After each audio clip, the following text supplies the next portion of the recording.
I'm happy to be here tonight to share a story of sustainability that is grounded in the land and sea of Haida Gwaii, of these shining islands that are located north of Vancouver Island and south of Alaska. These islands are my homeland, and they are the focus of my law practice since 1995. This is an image taken from the space shuttle of Haida Gwaii. I showed this image of my hometown of Skidegate as it would have appeared in 1878 to the Supreme Court of Canada in the Haida Nation case. It shows the incredible use of old-growth forests and the cedar tree to Haida culture. But we can't tell the story about the Haida and its journey towards sustainability without also alluding to Canada's history with Indigenous peoples. My father endured residential schools at a school like this. My great-grandmother is in the bottom photo, and she endured the potlatch prohibition. So with the last regalia that they had left, they were allowed to wear it in this photo taken by a missionary in 1890. This history impacted our territory. These images show the Crown's allocation of 100% of our territory. 0% of the land base is allocated for actual ownership by Haida peoples. The reserves, of course, are owned by the Canadian government. And this history, of course, led to cultural emergencies like this one. This is a clear cut on Haida Gwaii, typical of the 1980s. In the photo is Gujau, the past president of the Haida Nation, who brought the Haida Nation case to the Supreme Court of Canada.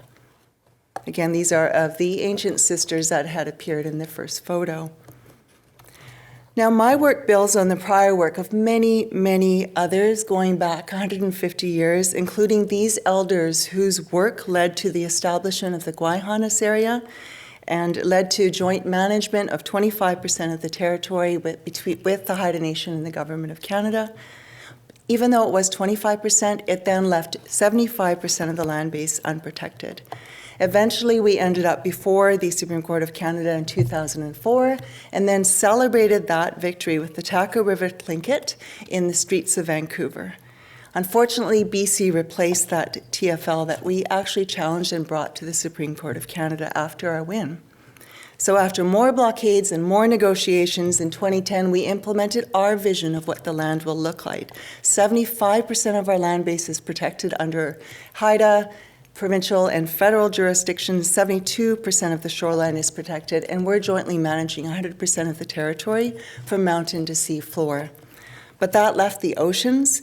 From 2012 to 2016, the Haida Nation, together with Eco-Justice, other First Nations, and NGOs, successfully challenged the Enbridge pipeline proposal to transport bitumen along those lines through coastal territories and Haida waters. Now, the greatest part of my job is working with elders like that who shared knowledge about the oceans and knowledge about the herring. In 2015, we obtained an injunction to stop the commercial fishery of vulnerable herring stocks in our territory. It remains closed to today. The elders emphasized the cultural and ecological role of herring and the Gwaii-Hanas area. Now, the motivation of the Haida Nation's efforts has always been this. It's always been the children. They are our truest measure of sustainability.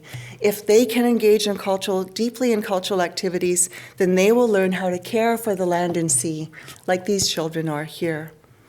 Now, to feed cultural revival from 2008 to 2009, I led work on a project to catalog all of the songs of my Haida Nation, going back to archival recordings, and they're contained in these box sets that are now in the communities and helping children learn our legacies. I sang my first Haida song in public when I was 13. Now children learn them when they're in their womb. Through this work, I've deeply explored the theme of transformation. This is my brother-in-law, Reg Davidson, who's dancing Eagle Spirit. An eagle spirit is someone who is half human and half eagle.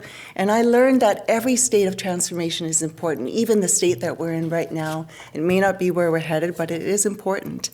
And I apply that to my music. I sing traditional music in the Haida language because it is endangered. There are less than 20 people in the world who speak the Haida language. I fused it with an album with classical arrangements for my second album, New Journeys, and with rock and jazz influences for my third album, Grizzly Bear Town. In 1996, I had planned to practice law for 10 years, but I learned that not only is law Law is not jealous. Law is actually a diva. So at about the same age that Tina Turner made a comeback, I began thinking about how I could bring to life the Haida Nation's laws and oral traditions, and I recommitted to law. From 2013 to 2017, I worked on a book and an exhibit of 43 images of performance art illustrating the ancient Haida Nation narratives. This is, of course, the image of Raven bringing light to the world that is so well known and famous in the northwest coast of this country.